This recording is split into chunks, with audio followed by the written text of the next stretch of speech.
ലോക പോലീസ് ചമഞ്ഞ് പശ്ചിമേഷ്യയെ വിറപ്പിക്കാനിറങ്ങിയ അമേരിക്കൻ പ്രസിഡന്റ് ഡൊണാൾഡ് ട്രംപ് ഒടുവിൽ യാഥാർത്ഥ്യങ്ങൾ തിരിച്ചറിഞ്ഞ് പിന്തിരിഞ്ഞോടുകയാണ് ചെയ്യുന്നത്. യുദ്ധത്തിന്റെ തുടക്കത്തിൽ ഇറാനെ ചാരമാക്കുമെന്നും ഇറാന്റെ സൈനിക ശേഷിയെ തകർക്കുമെന്നും വീമ്പിളക്കിയ ട്രംപ് ഇപ്പോൾ തന്റെ ഓരോ വാഗ്ദാനങ്ങളിൽ നിന്ന് തന്ത്രപൂർവ്വം പിന്നോട്ടു പോകുന്നത് നാം കാണുന്നു.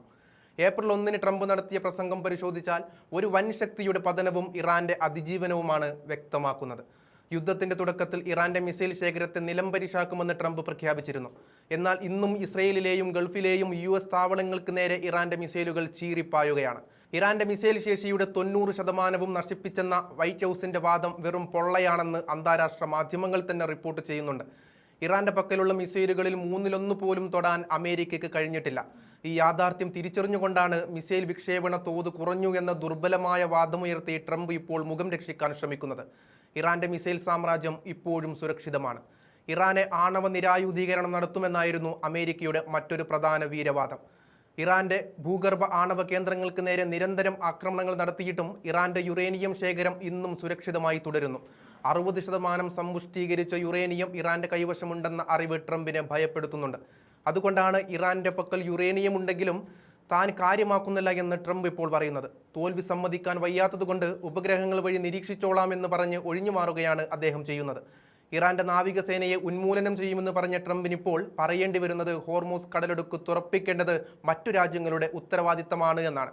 ലോകത്തെ എണ്ണ വിതരണത്തിന്റെ സിരയായ ഹോർമൂസ് കടലിടുക്കിൽ ഇന്നും ഇറാന്റെ പതാക പാറുന്നു. അമേരിക്കയുടെ പക്കൽ വെനസ്വേലൻ എണ്ണ ഉണ്ടെന്ന് പറഞ്ഞ് തടിയൂരാൻ ശ്രമിക്കുന്ന ട്രംപ് താൻ വരുത്തിവെച്ച വിനയുടെ പ്രത്യാഘാതം മറ്റു രാജ്യങ്ങളുടെ തലയിൽ കെട്ടിവെച്ച് രക്ഷപ്പെടുകയാണ്. ഇറാന്റെ നാവിക കരുത്തിനെ നേരിടാൻ തനിക്ക് കഴിയില്ലെന്ന പരോക്ഷമായ കുറ്റസമ്മതമാണിത്. ഹിസ്ബുള്ളയെയും ഹൂതികളെയും നിരായുധീകരിക്കുമെന്ന് പ്രഖ്യാപിച്ച അമേരിക്കയ്ക്ക് ഇപ്പോൾ സ്വന്തം പൗരന്മാരോട് ഇറാൻ വിടാൻ നിർദ്ദേശിക്കേണ്ടി വരുന്നു. ഇറാന്റെ സഖ്യകക്ഷികൾ ഇസ്രയേലിനെതിരെ ശക്തമായ ആക്രമണം തുടരുമ്പോൾ അവരെ തകർക്കുക എന്ന ലക്ഷ്യം മാറ്റി അവരെ സഹായിക്കാനുള്ള ഇറാന്റെ കഴിവിനെ ഇല്ലാതാക്കിയാൽ മതി എന്ന പുതിയ നിലപാടിലേക്ക് ട്രംപ് മയപ്പെട്ടിരിക്കുന്നു എന്ന് തന്നെ പറയാം.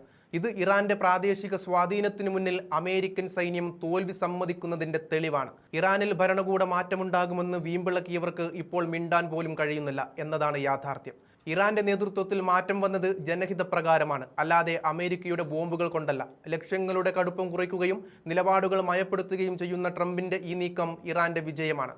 ഇറാനെ മുട്ടുകുത്തിക്കാമെന്ന് കരുതിയ അമേരിക്കൻ സാമ്രാജ്യത്വത്തിന് തെറ്റി.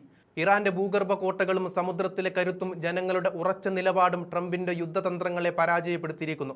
യുദ്ധം അവസാനിക്കാറായി എന്ന് ട്രംപ് പറയുന്നത് എല്ലാ ലക്ഷ്യങ്ങളും പൂർത്തീകരിച്ചതുകൊണ്ടല്ല, മറിച്ച് ഇറാനെ തോൽപ്പിക്കാൻ കഴിയില്ലെന്ന തിരിച്ചറിവ് അമേരിക്കയെ ഭയപ്പെടുത്തുന്നതുകൊണ്ടാണ്.